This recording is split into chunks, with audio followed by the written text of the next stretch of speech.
एक सवाल यह भी है कि आखिर कितना वक्त लग सकता है खासतौर पर बंगाल की तस्वीर साफ होने में। अगर 2021 के चुनाव की बात करें तो तब 11 साढ़े 11 बजे के आसपास ये क्लियर हो गया था कि तृणमूल कांग्रेस ने एक अच्छी खासी बढ़त और जो रिवर्स नहीं की जा सकती उतनी बीजेपी के ऊपर बना ली थी।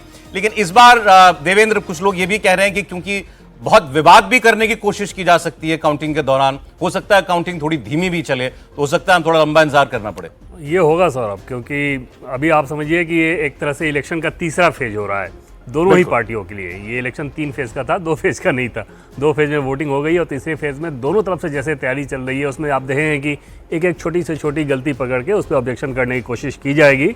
और जैसा कि आपने शुरू में ही देखा कि पेन लेकर नहीं जाने दिया जा रहा है। पेन लेकर इसलिए नहीं जाने दिया जा रहा है कि आप सभी जानते हैं कि आज की डेट में, आज की तारीख में पेन में कैमरा बहुत आसानी से लेके जाया जा सकता है। तो इन सारी चीज़ों को ध्यान में रख के अगर इतने ऑब्जेक्शन हो रहे हैं और इतना एक कट थ्रोट कंपटीशन एक तरह से कहें जिसे इलेक्शन का, तो वो अगर नज़र आ रहा है तो समझिए कि ऑब्जेक्शन बहुत ज़्यादा होंगे। फिर भी सौरभ 12 बजे तक आपको एकदम समझ में आ जाएगा कि कौन सी पार्टी जीतने जा रही है, क्योंकि ये आसार बंगाल आमतौर पर नहीं देता कि बहुत क्लोज फाइट वाला इलेक्शन हो।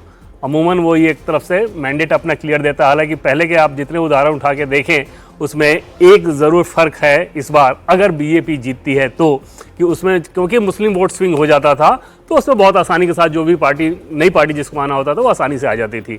चाहे लेफ्ट को हटा के कांग्रेस की बात करें या कांग्रेस या टीएमसी को बात करें, या कांग्रेस को हटा के लेफ्ट जैसे आई और लेफ्ट को हटा के जैसे टीएमसी आई।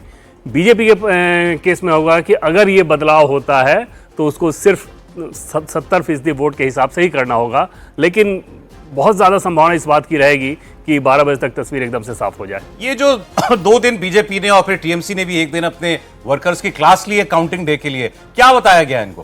उसमें सौरभ, जैसे पहले बीजेपी के हिसाब से अगर बात कर लें तो 6 डिवीजन में बांटा गया था बंगाल को, और 6 डिवीजन में बांट के 30-30 विधानसभा, 40-40 विधानसभा के हिसाब से एक एक बैठक बुलाई गई और हर विधानसभा में पहले 6 लोगों को बुलाया गया और उनको शुरू से प्रक्रिया की काउंटिंग की प्रक्रिया, बैलेट कैसे खुलता है, उसमें क्या क्या चीज़ें आपको चेक करनी है, किन चीज़ों को ऑब्जेक्शन करना है, किन चीज़ों पे, सामने वाला अगर उन चीज़ों पे ऑब्जेक्शन करे तो आपके पास क्या जवाब होना चाहिए, उसके बाद फिर ईवीएम किस रूप में खुलना चाहिए, फिर उसका डाटा कहाँ डालना चाहिए और आपको कैसे मॉनिटर करना है कि जो डाटा सामने आए फिर जब टेबल में डाला जा रहा है तो वो डाटा भी उसी रूप में जा रहा है कि नहीं। तो पूरे मतगणना, क्योंकि उसमें मैनुअल होता है तो उस लिहाज से एक एक छोटी से छोटी चीज़ अपने वर्कर्स को बीजेपी ने बताया। बीजेपी के सामने समस्या ये थी कि बहुत सारे पॉकेट में उनके नए वर्कर थे और उस लिहाज से जो ऑफिसर 3 काउंटिंग 4 काउंटिंग में 3-4 इलेक्शन में काउंटिंग करा रहे हैं और कईयों पे आरोप लगता है कि वो फेवर करते हैं, तो उनको हैंडल करने के लिए ये ज़रूरी था कि अपने कार्यकर्ताओं को ट्रेन किया जाए। टीएमसी ने भी एग्जैक्टली इसी काम को किया है, लेकिन इस तरह से मेथोडोलॉजिकल नहीं बल्कि अलग अलग ज़िलों में अपने कार्यकर्ताओं को बुला के और लगातार ये कहा गया कि कैसे आपको एक एक बारीकी पे ध्यान रखनी है कि ऐसा ना हो कि बीजेपी के लोग कोई मैनिपुलेशन कर सकें, और अगर मैनिपुलेशन हो रहा है तो आपको कैसे ऑब्जेक्शन करना है। आज भी सौरभ, जिस प्रकार से इलेक्शन के दिन तक बीजेपी का वॉर रूम काम कर रहा था, वो इलेक्शन के दिन तक नहीं, आज भी बीजेपी का वॉर रूम वैसे ही काम कर रहा है काउंटिंग सेंटर से बाहर। बड़ी दिलचस्प ये लड़ाई है और बात हमने पश्चिम बंगाल की भरपूर की, बात असम की भी कर ले, पड़ोसी राज्य पश्चिम बंगाल का, और बीजेपी इस राज्य को लेकर बड़ी कॉन्फिडेंट दिखाई दे रही है कि ये चुनाव वो जीतने जा रही है। हेमंत बिस्वा शर्मा के नेतृत्व में एक बार फिर से बीजेपी सरकार बनाने जा रही है। हमारे सहयोगी शोएब रजा इस वक्त असम में ही मौजूद हैं। आज असम की हवा की तासीर क्या कह रही है शोएब, और यहाँ पर किस तरीके का माहौल दिखाई दे रहा है? बिल्कुल मीनाक्षी, देखिए कल से ही हम गुवाहाटी में और दूसरी जगहों पर गए, लोगों से भी बात की। इसके अलावा दोनों पार्टी, जो बड़ी पार्टियां हैं, कांग्रेस हो या बीजेपी, दोनों पार्टियों के नेताओं से भी बात की। बीजेपी के जो नेता है वो कॉन्फिडेंट है। कल हमने जो बीजेपी के प्रदेश अध्यक्ष हैं उनसे बातचीत भी की थी, वो तैयारियों में जुटे थे। पार्टी कार्यालय में जब हम गए, हमने उनसे सवाल पूछा कि क्या जश्न की तैयारी कर रहे हैं, तो उनकी तरफ से ये कहा गया कि उन्हें पूरी उम्मीद है कि 3 डिजिट में नंबर आएंगे। वो 100 से ज़्यादा सीटों की उम्मीद कर रहे हैं, वो ये कहते नजर आए।